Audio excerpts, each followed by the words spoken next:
First distillation with molasses that imported from Fiji and Australia. And we start with 5 farmers, and this year we grow up with 100 farmers. One thing is good that the distillery, he doesn't have his own sugarcane farm, so he works with all our local farmers from here. So for all our farmers, they are only in FRTH where we are. From the other islands, not yet. It's a long process to go. Yeah. So, and for the sugarcane here, we first received the sugarcane plant with the Lapita people from PNG in 3,000 years ago. But for us, sugarcane in Vanuatu, it's easily growing. It's 9 months harvest, and it's a hand cutting. But before the distillery start, we grow sugarcane in our farm. Garden, we eat only raw sugarcane, and we use in our culture. We don't earn money out of it. But just after the distillery start, and here it's a first distillery too, now we start to earn money of the sugarcane crops. Yeah, so we have 6 of our varieties here. There's no specific one. We work with every varieties that all our farmers they have in the gardens. So what you can see here, it's how it's the first steps going. So we bring the sugarcane on this side. The boys start to crush the sugarcane, and they extract the juice into this IBC tanks here. After when it's full, and we bring down to our production site. So down there we will go for all other process, which is filtration, fermentation, distillation, and aging process. Every day we collect around 3 tons per day, so it makes us 2,000 of liter. As you can see here, we have all our fermenters. After we bring down the IBC tanks full of pure sugarcane juice, we need to filtrate the juice to remove the fibers and dirt. So we have 2 filtration machine on the sides here.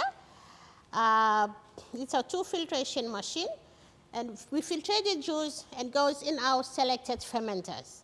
So in our fermenters, there's a side glass of each fermenters that just to differentiate what liquid inside the fermenter, either molasses or the pure sugarcane juice.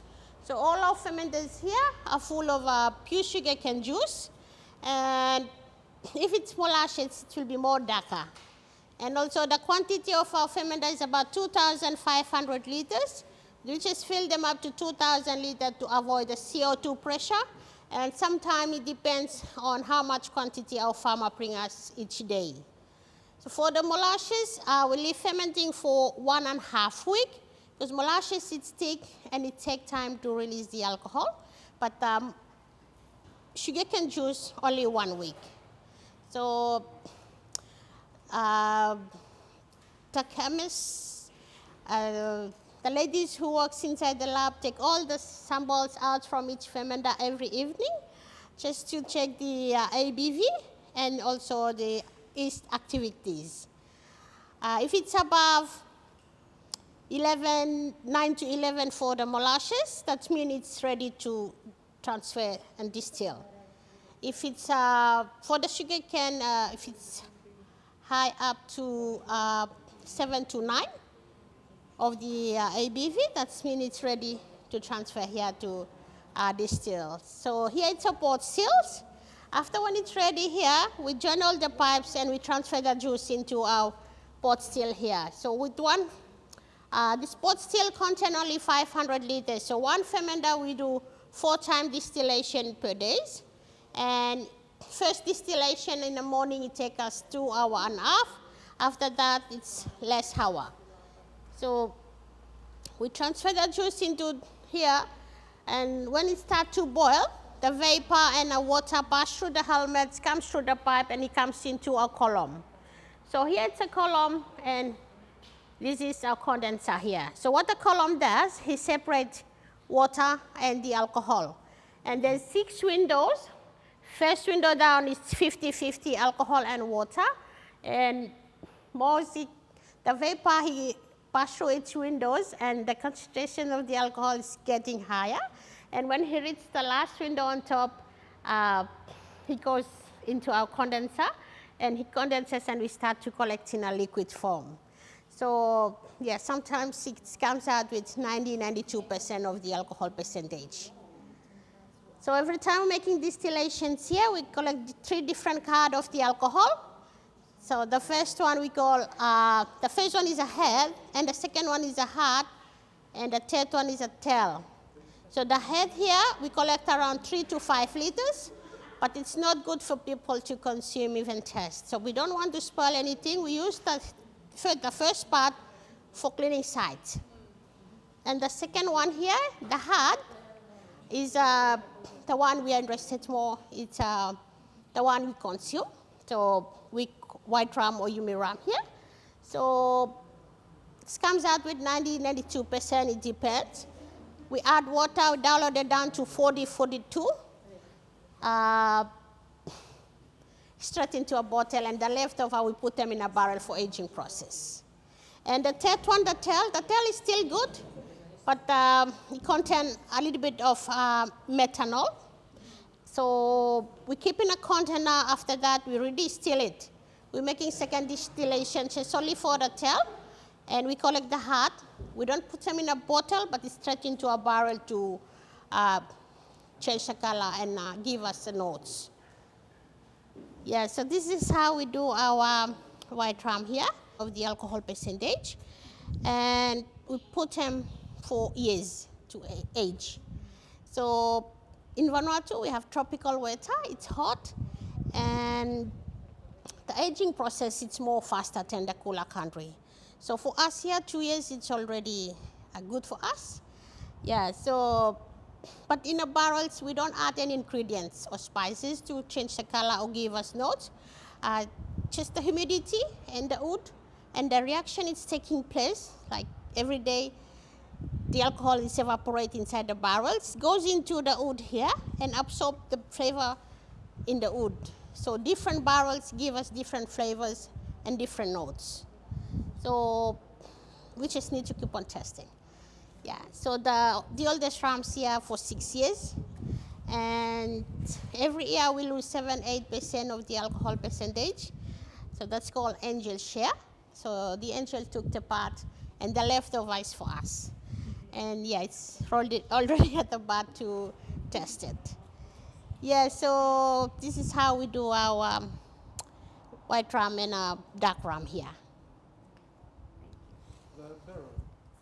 And tomorrow we'll be able to We start with our rum here. We have 2 white rum. This one is a rum with molasses, and it's called high Easter rum, just because Easter here is one of the molecules we add during the fermentation process. So this molecule gives us a floral taste in our molasses rum. And that one here is a pure sugarcane rum. The sugarcane rum has more grassy and leafy taste, and more organic and freshness. Both of them are very different in a taste. It's good to make go and get back just to differentiate the two rum. And those ones, this one is the first aged rum here. It's a second batch of the pure sugarcane, and it's aged in an ex-bourbon barrels for 2 years. And this one has nuts flavor and woody taste. And we have these ones here in an ex-brandy barrels, aged for 20 to 50 months. And it's more fruity taste, it's sweet, and it's smooth to drink. And this is the 2 last one. We have this one's in an ex-red wine barrels, and it's aged for 5 years in a barrels. That's why you can differentiate by the color. More longer stay in a barrel, it gives us more notes and more colors. This has more, it's more caramelized. And we have the fire cover one, and it's a cover and a chili infused. It's a spice rum, and it's one of our good seller, and it's smooth, very smooth to drink. And here it's all our liqueur. So the first one, it's a pineapple rum. And for the pineapple rum, we use whole pineapple, like peel and a flesh. And we take this pineapple from one of our local farmers here called John Yalty. And yeah, it's more pineapple flavor. And that one, the orange yellow, if you it's more similar than a lemon jello, but for the orange yellow and the 2 crab fruit here, we use only the peel. And yeah, we infuse in alcohol for a few days, and it's become our citrus liquor. So for the 2 here, we have the crab fruit with the pink flesh and the other one with the white flesh.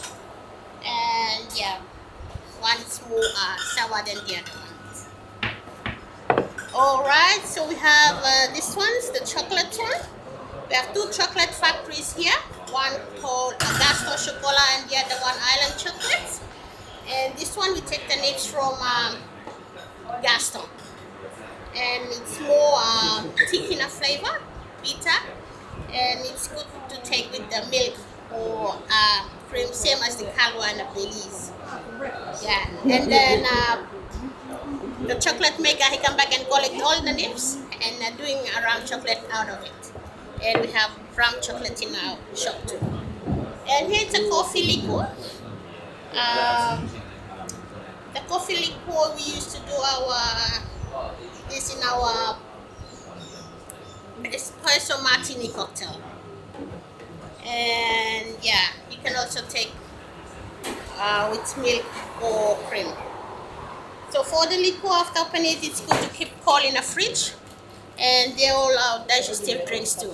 After a big meal, you can have them on top of your vanilla or avocado. It's very tasty. Thank you. So, okay, who wants to do the liqueur flavor drop? Oui.